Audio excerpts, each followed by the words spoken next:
Hi అండి, అందరికీ నమస్కారం. This is Siri Hanumanth. So మీ అందరికీ తెలుసు, నేను బిగ్ బాస్ హౌస్ లో ఉన్నాను. ఇప్పటి వరకు మీరు ఇచ్చిన సపోర్ట్ వల్లే నేను ఈ రోజు ఇలా రాగలిగాను. ఒక పెద్ద రియాలిటీ షోలో పార్టిసిపేట్ చేస్తున్నాను and thank you so much for that. So ఇక్కడ ఎలా ఉంటుందో మీ అందరికీ తెలుసు ఆల్రెడీ, నేను కొత్తగా చెప్పక్కర్లేదు.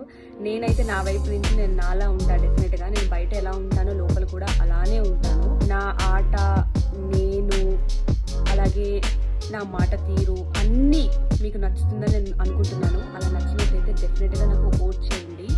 ఇంతవరకు నన్ను ఎలా అయితే గెలిపించారో ఇక పైన కూడా నన్ను అలాగే గెలిపిస్తారని నేను మనస్ఫూర్తిగా కోరుకుంటున్నాను. నేను నా 100% బెస్ట్ ఇస్తాను. ఒకవేళ నాకు తెలియక ఏదైనా తప్పు చేస్తుంటే మీ ఇంట్లో అమ్మాయి అనుకొని నాకు క్షమించండి please please please. Thank you so much. నాకు తెలిసి మీరు అందరూ నాకు తప్పకుండా సపోర్ట్ చేస్తారని. అంతే. Thank you.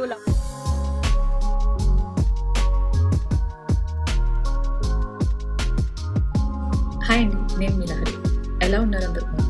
ఈ పాటికే మీకు తెలిసిపోయి ఉంటుంది కదా నేను బిగ్ బాస్ హౌస్లో ఉన్నాను. నేను ఈ వీడియో చేయడానికి మేజర్ ఒక రీజన్ ఉన్నాను. నేను మీ అందరికీ థ్యాంక్స్ చెప్పాలనుకుంటున్నాను. ఇదేదైతే నా జర్నీ స్టార్ట్ చేశాను, ఇప్పుడు నేను ఎక్కడైతే ఉన్నానో ప్రతిదానికి మీరు మాత్రమే కారణం. మీ సపోర్ట్ లేకపోయి ఉంటే కనుక ఇంత దూరం వచ్చేదాన్ని కాదు. అండ్ ప్రతి ఒక్కరికి పేరు పేరున నాకు థ్యాంక్స్ చెప్పాలనుకుంటుంది. నా ఫ్యామిలీ చాలా పెద్ద ఫ్యామిలీ. సో అందరికీ నేను పేరు పేరున థ్యాంక్స్ చెప్పలేను కాబట్టి నేను ఈ వీడియో చేస్తున్నాను. మీరు నాకు నా మీద చూపిస్తున్న ప్రేమాభిమానాలకి నిజంగా నేను ఎప్పటికీ రుణపడి ఉంటానండి. అండ్ ఇంతే ప్రేమాభిమానం నాకు లైఫ్ టైం దొరుకుతుందని ఎక్స్పెక్ట్ చేస్తున్నాను. థ్యాంక్ యూ సో మచ్ అండి. నన్ను సపోర్ట్ చేసి నేను ఇంత దూరం నా వెనకాల నుండి ట్రావెల్ చేస్తున్నాను. థ్యాంక్ యూ సో మచ్ అండి. అండ్ మీరు నా మీద పెట్టుకున్న నమ్మకాన్ని నేను ఎప్పుడు కింద చూపించాను. డెఫినెట్లీ మీ ఎక్స్పెక్టేషన్స్కి తగ్గట్టుగా నేను ఉంటాను. నిజంగా మాటిస్తున్నాను.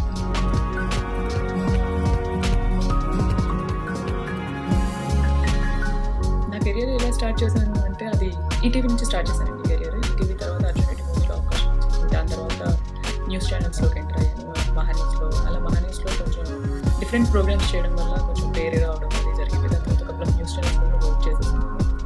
అండ్ దాని తర్వాత ఇప్పుడైతే కంప్లీట్గా మూవీస్లో ఉంటుంది. ఇప్పుడు నాకు లాస్ట్ మొన్న కన్నీ చేసిన దానికి 12 మూవీస్ కంప్లీట్ చేశాను. అండ్ సోమిరెడ్డి దానికి రిలీజ్ అయింది. అందులో కూడా మంచి పేరు వచ్చింది. చేసిన చిన్న క్యారెక్టర్ అయినా కూడా ప్రశాంత్ వర్మ గారు నన్ను కొంచెం డిఫరెంట్గా చూపించడం వల్ల మంచి పేరు వచ్చింది దానికి కూడా. అండ్ ఇప్పుడైతే కంప్లీట్గా మూవీస్లో ఉన్నాను. బట్ అలా నేను న్యూస్ ఛానల్స్ చేయనని కాదు, బట్ చేస్తాను.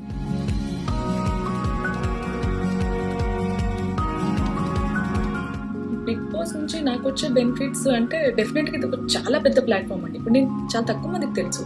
నేను ఇందులోంచి బయటకు వచ్చిన తర్వాత చాలా మందికి తెలిసే అవకాశం ఉంటుంది. సో ఒక ఆర్టిస్ట్గా అదే కదా ఎక్స్పెక్ట్ చేస్తాను ఎవరైనా. అండ్ ఇప్పుడు నేను కూడా ఇండస్ట్రీ వాళ్ళకి చాలా తక్కువ మందికి తెలుసు. దీని తర్వాత నేను చాలా మందికి తెలిసేందుకు అవకాశం ఉంటుందని ఎక్స్పెక్ట్ చేస్తున్నాను. నేను కెరియర్ వైజ్ ఇది డెఫినెట్గా నాకు యూస్ అవుతుంది. అది మాత్రం నేను ఎక్స్పెక్ట్ చేస్తున్నాను.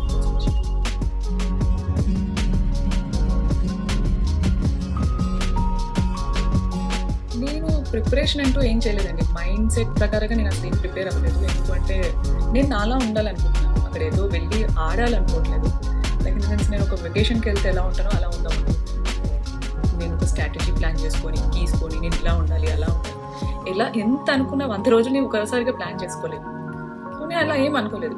నేను నాలాగానే ఉండాలనుకున్నాను. నన్ను నేను అలాగే చూపించాలనుకుంటున్నాను ఇప్పుడు జనాలకి. అంటే నా దగ్గర పెద్దగా మారాల్సినవి ఏమి ఉండకపోవచ్చేమో నేను అనుకుంటున్నాను. సో దానికోసం నేను స్ట్రాటజీ ఏం చెయ్యక్కర్లేదు. నేనేం స్ట్రాటజీ ప్రిపేర్ అవ్వలేదండి అసలు.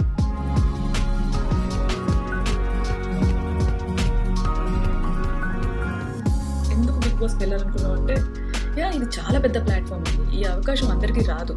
ఎన్నో కోట్ల మందికి ఒకరికి ఇద్దరికి వస్తుంది. నుంచి అందరికి వచ్చే అవకాశం కాదు. సో ఇంత పెద్ద ప్లాట్ఫామ్లో నన్ను సెలెక్ట్ చేసుకొని నన్ను అడిగారు అని అంటే నాకు అది నిజంగా ప్రివిలేజ్. సో నేను ఎందుకు వెళ్ళకూడదు అనేది నేను చాలాసార్లు అనుకున్నాను. అండ్ మోరోవర్ నాకు నేనేంటో తెలుసుకోవడానికి ఇది బెస్ట్ ఆపర్చునిటీ అండి. ఏ మనిషికైనా వాళ్ళేంటో వాళ్ళకి తెలియదు. యాక్చువల్లీ తెలుసు అనుకుంటారు కానీ చాలా వరకు తెలియదు. ఎందుకంటే మన వాళ్ళతో ఉన్నప్పుడు మనం ఒకలా రియాక్ట్ అవుతాం. అండ్ మన వాళ్ళు మనతో ఒకలా రియాక్ట్ అవుతారు. కాకపోతే 14 మందో 15 మందో 20 మందో కొత్త వాళ్ళతో మనం గడుపుతున్నప్పుడు, అది కూడా ఒక 100 రోజులు కంప్లీట్గా గడుపుతున్నప్పుడు చాలా డిఫరెంట్గా ఉంటుంది ఆ ఎక్స్పీరియన్స్. అప్పుడేంటో మనం బయటకు ఏదైతే వస్తుందో అది యాక్చువల్గా మనం. సో అదేంటో నాకు కూడా తెలియదు. సో నేను ఎలా బిహేవ్ చేస్తాను, ఎలా ఉంటాను అందరితో, ఎలా మాట్లాడతాను, అది ఒక్కరోజు అయితే నటించగలుగుతాము. ఒక 100 రోజులు ఒక దగ్గర ఉండేటప్పుడు నటించలేము ఎక్కువ రోజులు. సో ఏదో ఒక పాయింట్లో మన ఒరిజినాలిటీ బయటకు వచ్చేస్తుంది. సో అది నా ఒరిజినాలిటీ ఏంటి అసలు అనేది నాకు తెలుసుకునేది. మంచి ప్లాట్ఫామ్ ఇప్పుడైతే నేమ్ రావడానికి దాన్ని నేను ప్రూవ్ చేసుకోవడానికి కానీ చాలా పెద్ద ప్లాట్ఫామ్ అందుకని సెలెక్ట్ చేశాను. ప్రస్తుతానికి నేను ఎక్కడైతే ఉన్నానో దానన్నిటికీ నేను క్రెడిట్స్ మీకే ఇవ్వాలి డెఫినెట్గా.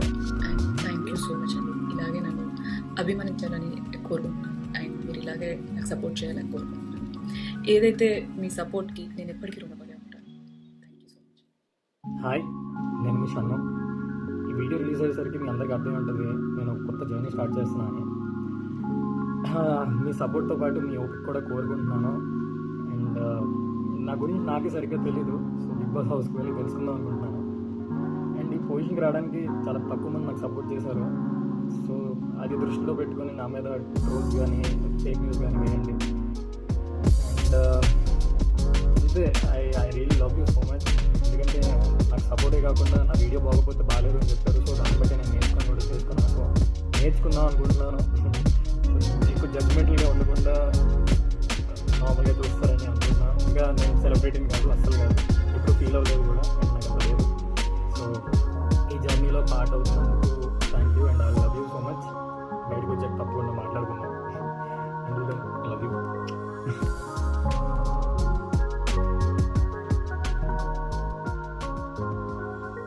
హలో ఎవ్రీబడి, నేను మీ శ్రీరామచంద్ర. ఎస్, మీరందరూ వారం 10 రోజుల నుంచి నాకు డిఎంలు ఇన్స్టాగ్రామ్లో ఫేస్బుక్లో చేసి అలిసిపోయి ఉంటారు. నేను 2021లో బిగ్ బాస్ 5 సీజన్ 5కి కంటెస్టెంట్గా రాబోతున్నాను. ఎస్, నిజమే.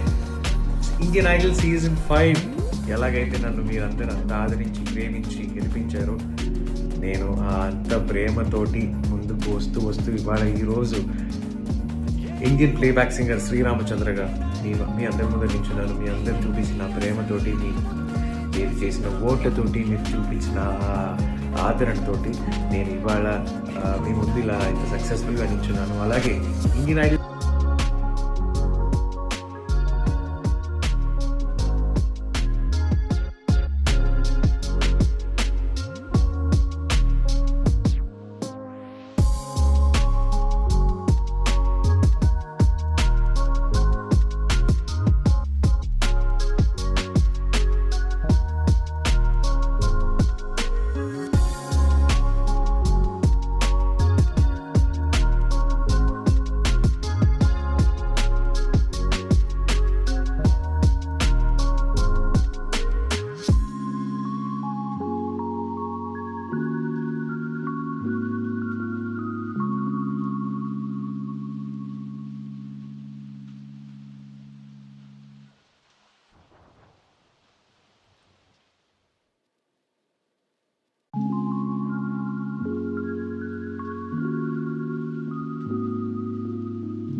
హాయ్ చెప్పండి. సో ఏం షూట్ చేస్తున్నారు ఈరోజు? ఈరోజు ఏంటంటే నేను ఒక ప్లేస్కి వెళ్తున్నాను. అది ఇప్పుడు ఎప్పుడే రివీల్ చేయను, దానికోసం ప్రిపరేషన్. హాయ్ ఫ్రెండ్స్, ఏది చూసారుగా, భాగ్యం in the house. Keep loving. నా పేరు శ్వేతా వర్మ. సో నేను ఇప్పటి వరకు చేసిన ప్రాజెక్ట్స్ రాణి కావచ్చు, ఫీమేల్ ఓరియంటెడ్ ఫిల్మ్ ఆర్ 25 కావచ్చు, అమెజాన్లో రిలీజ్ అయింది రీసెంట్గా మన సెకండ్ పాండమిక్ అప్పుడు జూన్ మంత్లో. సో ఈ ఫిల్మ్స్ మీరు చూసే ఉంటారు. అండ్ రీసెంట్గా కూడా I had like couple of releases అనమాట. మ్యాడ్, ఇంకా ముగ్గురు మునగాలు. అది కాకుండా ఇప్పుడు నాకు అప్కమింగ్ ప్రాజెక్ట్స్ కూడా ఉన్నాయి. గుడ్ లక్ సఖి ఒకటి, ఇంకా ఏకం అనే ఒక సినిమా, కొండవీడు అనే సినిమా, ఇంకా ఐ హ్యావ్ ఒక రోజ్ విల్లా అనే సినిమా, ఇంకా కొన్ని అప్కమింగ్ వెబ్ సిరీస్ కూడా ఉన్నాయన్నమాట. సో షూటింగ్ అయిపోయింది. సో రైట్ నౌ నేను ఇప్పుడు క్వారంటైన్లో ఉన్నాను. బికాజ్ మీ అందరికీ ఆల్రెడీ ఐడియా ఉంది, నేను బిగ్ బాస్ సీజన్ 5లో పార్టిసిపేట్ చేస్తున్నాను. అండ్ నాకు ఈ ఆపర్చునిటీ అనేది నేను for the makers of Bigg Boss, Endemol, Star Maa and Annapurna studios, ఈ అందరికీ కూడా నేను చాలా చాలా గ్రేట్ఫుల్ గా ఉన్నాను. ఎందుకంటే నాకు పర్సనలీ అండ్ ప్రొఫెషనలీ ఇది ఒక చాలా మంచి అవకాశం అనమాట. మీ అందరూ ఇప్పటి వరకు నన్ను యాజ్ అన్ యాక్టర్ నేను ఎలా ఉంటానో చూశారు. సో ఇప్పుడు హౌస్ లో Shweta Varma, who she, what does she do. And honestly నేను చాలా చాలా ఎక్సైటెడ్ గా ఉన్నాను హౌస్ లోకి వెళ్తున్నానని. నర్వస్నెస్ లేదు, భయం లేదు, ఎందుకంటే as a person, as a human being, as an individual నేను దేత్తడి పోచమ్మ కూడా ఇచ్చి పడేస్తాను అనమాట. అండ్ నేను చాలా ఫియర్లెస్ గా ఉంటాను యాజ్ అన్ ఇండివిజువల్. నాకు ఏదైనా అనిపిస్తే నేను చాలా ఫ్రాంక్ గా చెప్తాను. కానీ నేను ఎప్పుడైనా సరే, ఏ సిచ్యువేషన్ లో అయినా సరే ఎక్స్ప్రెస్ చేసేటప్పుడు నేను పక్కనున్న ఇండివిజువల్ ని హర్ట్ చేసి కానీ తప్పు చేసి కానీ మాట్లాడను. బికాస్ నేను ప్రతి ఒక్కరిని ఈక్వల్ గా రెస్పెక్ట్ చేస్తాను. నన్ను నేను ఎలా రెస్పెక్ట్ చేస్తాను, ప్రతి ఒక్కరిని అలానే రెస్పెక్ట్ చేస్తాను. కానీ హ్యావింగ్ సెడ్ దాట్, నేను రెస్పెక్ట్ చేస్తున్నాను కదా అని అది ఒక ఏమంటారు లైక్ అడ్వాంటేజ్ లా తీసుకొని అది మాత్రం చేశారంటే మాత్రం నేను చాలా వోకల్ గా ఉంటాను. So it's about situations. ఇవి కాకుండా యాజ్ అ హ్యూమన్ బీయింగ్ నేను ఎలా ఉండబోతున్నాను అనేది మీరు చూడబోతున్నారు. And I just hope that నేను మీ అందరికీ కూడా ఈ సీజన్ 5 లో ఫుల్ ఎంటర్టైన్మెంట్ ఇస్తానని ఆశిస్తున్నాను. బికాస్ దట్ ఇస్ వాట్ నా గురించి నేను అలా అనుకుంటున్నాను. సో అది మీకే అనిపిస్తుంది అని ఆశిస్తున్నాను. సో సీజన్ 5 డెఫినెట్లీ వాచ్ చేయండి. And I just hope that ఈ సీజన్ మీ అందరికీ కూడా ఇంట్రెస్టింగ్ గా ఉంటుంది. And you will all be hook to the show air అయినప్పుడు definitely spread the word to watch the show. And ఎలా ఉండబోతుందో నాకు తెలీదు, ఇట్స్ అ న్యూ ఎక్స్పీరియన్స్ కదా. So I don't know. So నేను కూడా చాలా ఇంట్రెస్టెడ్ అండ్ ఎక్సైటెడ్ గా ఉన్నాను. So that is pretty much about it. And quarantine lo kuda నేను కంపెనీ పెట్టుకోవడానికి నేను got few books అనమాట. So to start with, నా favorite author Eckhart Tolle. So A New Earth అనేది is a book which I'm reading. ఇది కాకుండా Wake Up Call అని it's a morning ritual book అనమాట. ఇది కాకుండా నా favorite రమణ మహర్షి గారిది Who Am I, ఇది ఆల్రెడీ అయిపోయింది. Erase the Ego. అండ్ ఈ బుక్ కొంచెం కష్టంగా ఉంది చదవడం, అంటే బికాజ్ టైం లేదు. మేబీ ఐ థింక్ షో నుండి వచ్చాక చదువుతావు, యూర్ బ్యాడస్. సో ఇది కాకుండా గ్రాటిట్యూడ్ జర్నల్ అనమాట. So I have habit of writing down things that I'm grateful for అనమాట. So it's wonderful book. మీరందరూ ట్రై చేయండి, పడుకునే ముందు ఒక 5 minutes గ్రాటిట్యూడ్ ప్రాక్టీస్ చేయండి యూనివర్స్ కి, because universe is very giving. So ఇది కాకుండా నేను బ్లూటూత్ స్పీకర్ తెచ్చుకున్నాను. ఐమ్ లిస్నింగ్ టు మ్యూజిక్ అనమాట, peaceful music, healing frequencies. So this is room in which I'm put up, just listening to music. నా Bluetooth speaker is my best friend. And నన్ను నేను hydrated గా ఉంచుకున్నాను, drinking lots of water. And అది కాకుండా నాకు actually food నేను ఎక్కువ తినలేకపోతున్నాను బికాజ్ మూమెంట్ ఎక్కువ లేదు కాబట్టి. బట్ అపార్ట్ ఫ్రమ్ దాట్ నేను చాలా చాలా హ్యాపీగా ఉన్నాను, గ్రేట్ఫుల్ గా ఉన్నాను. అండ్ మీ అందరి ముందు